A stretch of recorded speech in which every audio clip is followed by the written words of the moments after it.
Hello, my friends, and welcome to Lucky English for Beginners. Thank you. Yeah, it's so great to be here doing this deep dive with you all today. It really is. And, did you know that when you try to speak English, your mouth is, well, it's literally acting like a lazy couch potato. A lazy couch potato, exactly. Right. I mean, let's talk about a moment that is probably painfully familiar to you listening right now. You're standing there, maybe at a cafe or in a work meeting, and someone asks you a question in English. Oh, the classic panic moment. Yeah, exactly. And you know the vocabulary, you know the grammar rules, you can understand exactly what they're saying to you. Right, the comprehension is perfectly fine. But then when it's your turn to speak, your lips just freeze, your tongue feels, I don't know, heavy, your brain goes completely blank. Yeah, completely empty. And when the words finally stumble out, they sound broken, nervous, and, well, nothing like that perfect sentence you had formulated in your head just seconds before. It is a terrifying, deeply frustrating feeling. And, we know it intimately because we lived it. Oh, for years. Yeah, both of us sitting here today, sharing this space with you, English is not our first language. Not at all. So we remember exactly what it feels like to have these brilliant, complex thoughts trapped behind a literal wall of silence. We spent years as silent, passive learners. Just acing every written test. Exactly. Acing the test, but then panicking the second we had to actually open our mouths. Yeah. And today, we are changing that reality for you. We're speaking slowly and clearly today, having a really personal, direct conversation with you. Because our mission today is to guide you from being that silent, frustrated learner, right, into an active, confident speaker. Exactly. We are exploring a concept called train your mouth to talk, which is, honestly, it's the crucial missing link that completely transformed our own journeys to fluency. It's the shift from mental knowledge to physical movement. Yeah, because the shocking truth, the thing that keeps so many people completely stuck, is that your mouth literally does not know how to move like an English speaker. No, it really doesn't. So, okay, let's unpack this. Because when I first realized this, it honestly blew my mind and changed everything. It's a huge paradigm shift, yeah. We spend years training our brains, right? We memorize endless lists of vocabulary.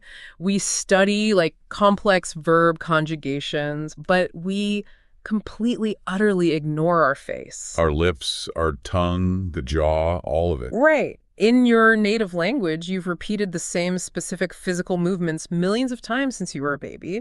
Your mouth is incredibly fast and precise. Super confident, yeah. But when it comes to English, your muscles are they're just lazy. They're completely untrained for the specific speed, the stress, and the physical sound patterns of English. Right. Because English is a highly physical, muscular language. Right. It requires entirely different mouth shapes and a different flow of breath than what you're probably used to. Like the sound, right? Exactly. Think of the sound where your tongue has to physically push against your teeth, or the soft T, or how the breath is just constantly moving outward. Yeah. If you have never physically trained your facial muscles to make those specific, tiny biomechanical movements, well, of course you're going to freeze. I always like to think of it like going to the gym. Imagine you want to be able to do, say, 50 push-ups. Okay, 50 push-ups. So you go to the library and you read 100 books about the biomechanics of push-ups. You memorize the muscle groups. You know exactly where your elbows should be positioned. Use perfect push-up grammar, basically. Exactly. Perfect grammar about push-ups. But then you drop to the floor to actually do one. What happens? You immediately collapse. Right, because reading a book about a push-up does not build the physical muscle fibers required to perform the push-up. No, it really doesn't. Speaking is not just a mental exercise. It is deeply muscular. When you try to speak English without physical training, you collapse. Your speech breaks down. Just like the push-up. Exactly. And this is the most important thing for you to hear today. It's not because you lack intelligence, and it's not because your English is bad. Right. It is simply because your speaking muscles are weak. I remember the first time I tried to order a simple water in America. Oh no, ordering water is the worst. It is. My brain knew the word perfectly, but my native language muscles just took over, and because my mouth wasn't used to the American T sound, it sounded like water. Oh man, yeah. The barista stared at me like I was an alien. It was mortifying. Yeah. But it wasn't a failure of knowledge, it was a failure of muscle. That is such a relatable story, and it just proves we have to stop treating English like a math test and start treating it like a physical workout. Totally. But, I can hear the listener thinking, that sounds exhausting. Right. Who has the time? Exactly. If I'm already busy with work and life, I definitely don't want to spend 2 hours a day doing strange mouth exercises. So is 5 minutes really enough time to actually build this muscle memory? Well, what's fascinating here is the underlying neuroscience of habit formation. It is absolutely enough. Really? Just 5 minutes? Yes, because it's not about the volume of hours you spend. It's about the consistency of tiny, repeatable habits that cause a biological process called myelination. Myelination, right. Yeah, when you repeat a physical movement, Yeah. your brain wraps the neural pathways controlling that movement in a fatty layer called myelin. Like insulation on a wire. Exactly. It's like upgrading a dirt road to a high-speed highway. Yeah. The more consistently you practice, the thicker the myelin gets, and the faster those electrical signals travel from your brain to your mouth. That makes so much sense. Think about brushing your teeth. You don't brush your teeth for 3 hours on a Sunday and then ignore them the rest of the week. Right. I mean, I hope not. Right. Yeah. You do it for 2 minutes, twice a day, and it becomes an automatic high-speed neural habit. We want to apply that exact same science to your mouth with a focused 5-minute daily mouth gym. So let's break down this 5-minute gym because the mechanics here are crucial. Minute 1 is the warm-up. It's got to warm up. Just like you wouldn't sprint a marathon without stretching your hamstring, you shouldn't jump into speaking English without shifting your face into, English mode. Exactly. So you do lip rolls, buzzing your lips together like a motorbike to release the tension. You do tongue stretches, literally pushing it as far out of your mouth as possible and pulling it back. And loosening the jaw. Right. You open your jaw wide to loosen the hinges, and you do these extreme smile stretches. It looks a little silly, sure, but why does this actually matter on a physical level? It matters because of where English sits in the mouth. In English, the front of the face, the lips and the teeth, does a massive amount of heavy lifting. Yeah, totally. Think about sounds like V, F, W, or P.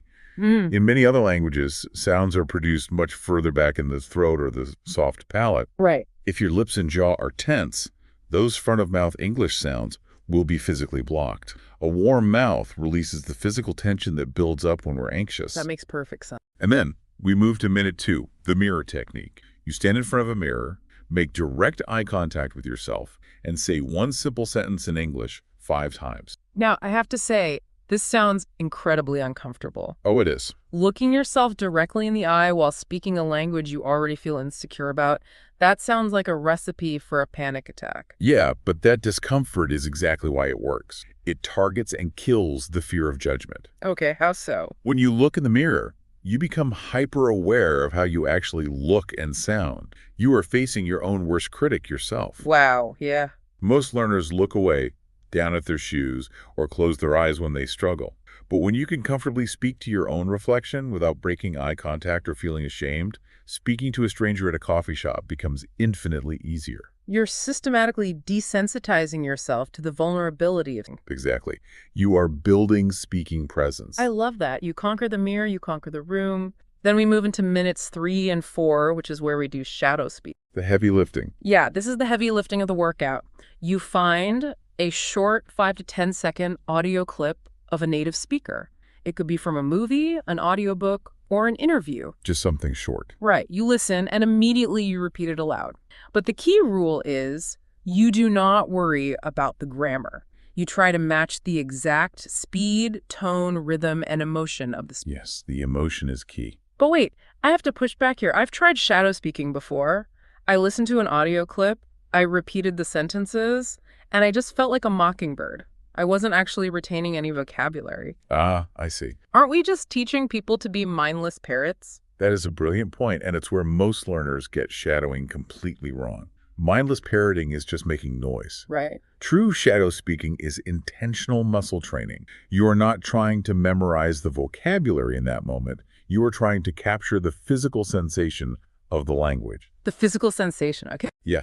English is a stress-timed language, meaning some words are punched loudly and others are swallowed. When you shadow with intention, you are forcing your tongue and breath to match the rhythm of a native speaker, not their dictionary definition. Oh, wow. You're training your ears, your brain, and your mouth to work together in real time, building physical reaction speed. That makes perfect sense. It's about the physical sensation, not data collection. And then we close the workout with minute 5, the fluency loop. The fluency loop. Yeah, you take a single sentence from your shadowing practice, like, I am going to improve my English. You say it very slowly, focusing on perfect physical clarity. Right. Then you say it at a normal conversational pace. Then you say it as fast as you possibly can, linking all the words together. Slow, normal, fast. This loop builds your comfort with physical speed and absolutely stops you from overthinking. If you do that 5-minute routine warm-up, mirror, shadow speaking, and the fluency loop every single day, you are literally changing the biology of your brain. It's amazing. You are laying down that myelin we talked about, completely rewiring your physical speech patterns. So we have built the muscle, we've laid down the myelin, we have loosened the jaw. But what exactly are we trying to physically produce out of our mouths? Good question. Because so many learners sound robotic. They speak word by word, like a machine reading a barcode. Yes, exactly. But English is not a barcode. It is a language of sound clusters. Precisely. Fluent speakers do not separate each word with a neat little gap of silence. They group 3 to 6 words together so they flow like a single, uninterrupted physical sound. Like music. It is exactly like music. You don't play one note on a piano, stop, lift your hand, and play another note. You press the keys in a fluid motion to create a melody. So let's give the listener a real example of the mechanics here. A textbook tells you to enunciate, what are you doing? Right, very robotic. But a native speaker mechanically blends that together into a single cluster. They drop the hard consonants and link the syllables using their breath. It physically morphs into what you doing. Yeah, what you doing? Or the classic example, did you eat? The hard D and the Y biologically blend together in the mouth. It becomes one fluid, forward sound, you eat. You eat, precisely. And you need to practice these clusters daily. Choose 3 clusters like let me know, turning into let me know, or want to see it, turning into want to see it, and speak them like a short, punchy song. Because rhythm creates memory. Exactly. Your mouth will start to physically feel the natural bouncing flow of English, and you will naturally stop thinking about the individual words. So, what does this all mean for the listener who is sitting there right now feeling deeply self-conscious because they don't have a perfect British or American accent? Oh, the accent myth. Yeah. Are we saying they need to sound exactly like a native speaker from London or New York to use sound clusters properly? If we connect this to the bigger picture, we need to completely destroy the myth that a native accent equals fluency. Yes, please. Absolute perfection is an illusion. Smoothness, rhythm, and flow are what actually make you sound confident and natural to the human ear. Not the accent itself. Right. If you speak word by word with perfect textbook grammar and 0 accent, people will still feel awkward and tense listening to you. The conversation will feel halting. It's so true. But if you have a strong accent from your home country, which, by the way, is beautiful and part of your identity, yet you speak smoothly in connected melodic sound clusters, people will immediately think, wow, your English is incredible. Flow beats accent. Flow and rhythm beat a fake accent every single time. That is so liberating. You don't have to hide your identity or where you come from. You just need to catch the physical rhythm of the language. Exactly. But wait, I'm visualizing this process and I see a massive problem. Oh, what is it? I can stand in my bedroom doing sound clusters perfectly in the mirror all day long. The muscle memory is there. But the second I step outside my front door and a cashier at the grocery store unexpectedly asks me a question, I panic. The freeze. All that muscle memory vanishes in an instant. The hardware in my mouth works, but my internal software completely crashes. Yes, the classic freezing moment. Think of it like playing a fast-paced, high-stakes video game with a laggy, wireless Bluetooth controller. Oh, I hate that lag. Right. Your brain sees the obstacle. Your brain knows exactly when to press the jump button to survive. But because the Bluetooth connection is weak and full of static, the character on screen reacts a full second too late, and you lose the game. Wow, that's exactly what it feels like. That internal hesitation, that fear and panic, is the Bluetooth lag between your brain and your mouth. Your mouth cannot smoothly speak what your brain is terrified to. The internal static is just so loud. We stand there thinking, did I use the present perfect correctly? Am I going to sound stupid? Or are they judging my pronunciation? Constant second guessing. Yeah, and that fear kills fluency before the lips even part.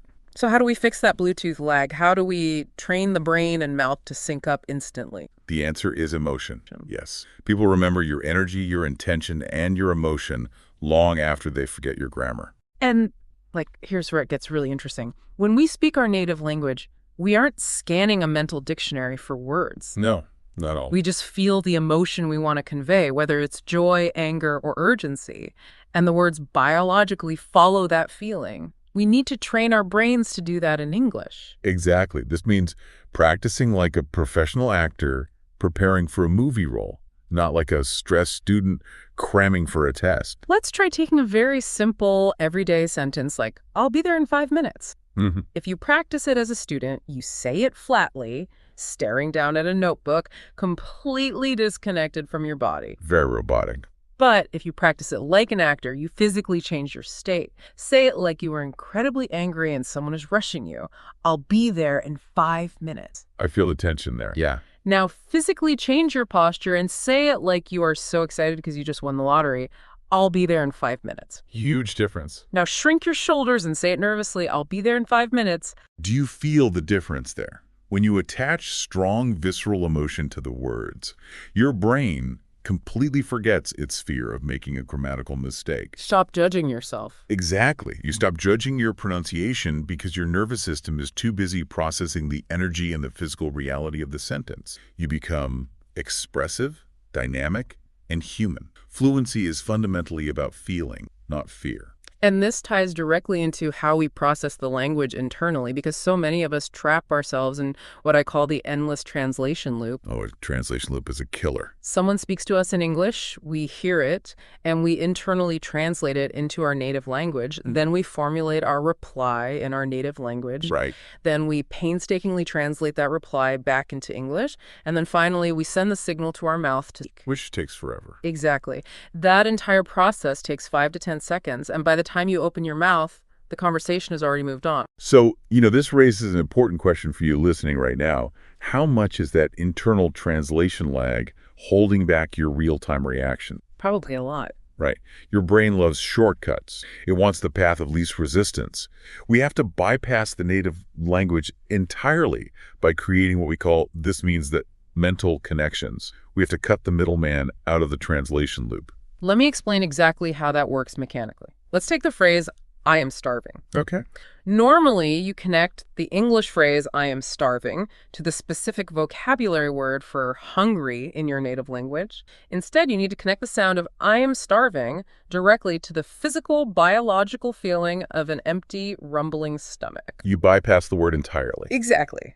Or take the phrase, let's catch up sometime. Don't translate it. Connect it directly to the warm, happy feeling in your chest when you see an old friend. You visualize scenes and feelings, so the English sound triggers the emotion directly.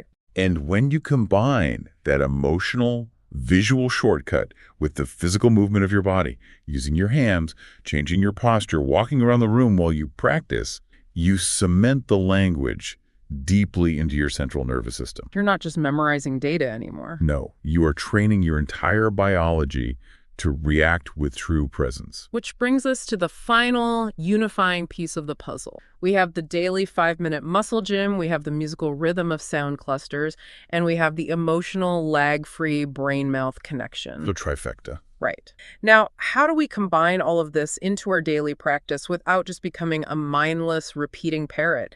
Because typical learners will just take a phrase like, I am going to the market, and repeat it 50 times in a flat, bored, dead voice. And doing that builds absolutely nothing except tension, boredom, and a complete hatred for practice. Right. Repetition is the ultimate secret weapon of fluency, but it must be smart, layered repetition. It is not about simply saying it again. It's about saying it better, with more depth each time. So how do we do that? We use a 5-stage repetition system to ensure you are integrating all these skills, muscle, music, and emotion, so you speak like a living human, not a machine. Let's walk through these 5 stages physically, using a phrase we all desperately need when we get stuck. I don't know what to say. Good choice.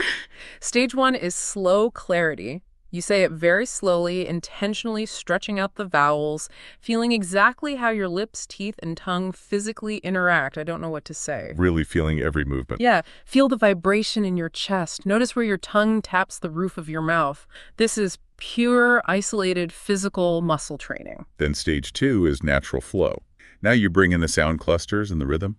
You let go of the isolated words and you say it smoothly, connecting the sounds with your breath without stopping. I don't know what to say. They're blending the edges. Exactly. You are training for conversational melodic speed. And then stage 3 is emotion. This is the actor preparation we just talked about. You drop the textbook and feel it in your body. Say it sadly, looking down. Say it angrily with a sharp gesture. Say it with deep confusion, furrowing your brow. I don't know what to say. You're teaching your brain to own the actual feeling behind the words. Right. Then stage 4 is pressure.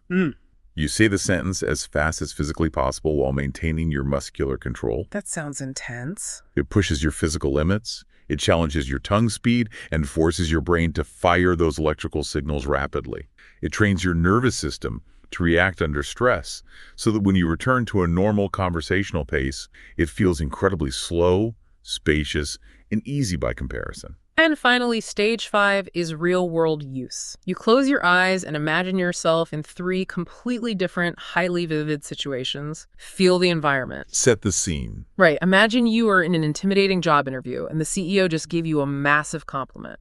You smile and say, "I don't know what to say, thank you." Now imagine a quiet, romantic moment with someone you love. You look at them softly. "You are so kind, I don't know what to say." Now imagine a highly embarrassing situation where you accidentally spill hot coffee all over a stranger's white shirt in a cafe. You panic. "Oh my goodness, I'm so sorry, I don't know what to say." By layering these 5 stages, slow physical clarity, natural musical flow, deep emotion, high-speed pressure, and vivid real-world context, you completely transform a single sentence from theoretical textbook knowledge into a living, breathing part of your physical identity. It's a total transformation. You are not just memorizing words. You are building biological found memory, emotional control, and unshakable real-world confidence. It is so incredibly powerful when you actually feel it working in your own body. It really is. Let's quickly recap this transformative journey we've just been on together.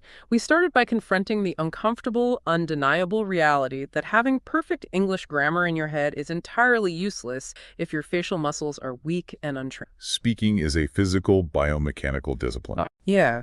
We introduced the 5-minute daily mouth gym to wake up the face, lay down those fast neural pathways, and use the mirror to kill the fear of judgment. We then explored the music of the language, leaving behind the tense, robotic word-by-word speech to physically embrace the natural rhythm and flow of sound clusters. Bypassing the fake accent anxiety. Exactly.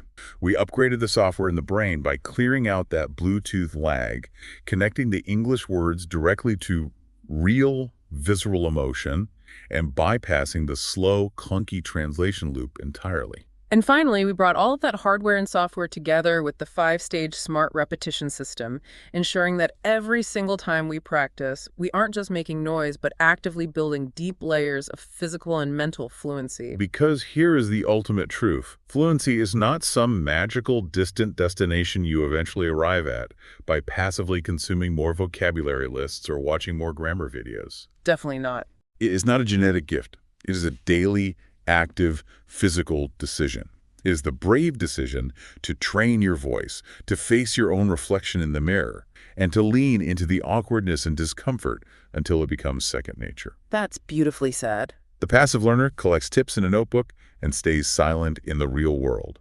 The fluent speaker chooses one sentence and actively, physically trains it. We started this deep dive talking about that terrifying, paralyzing moment when your lips freeze and your mind goes blank, like collapsing on the floor when trying to do a push-up you've only ever read about in a book. But now you understand the mechanics. You have the exact workout routine to build that muscle.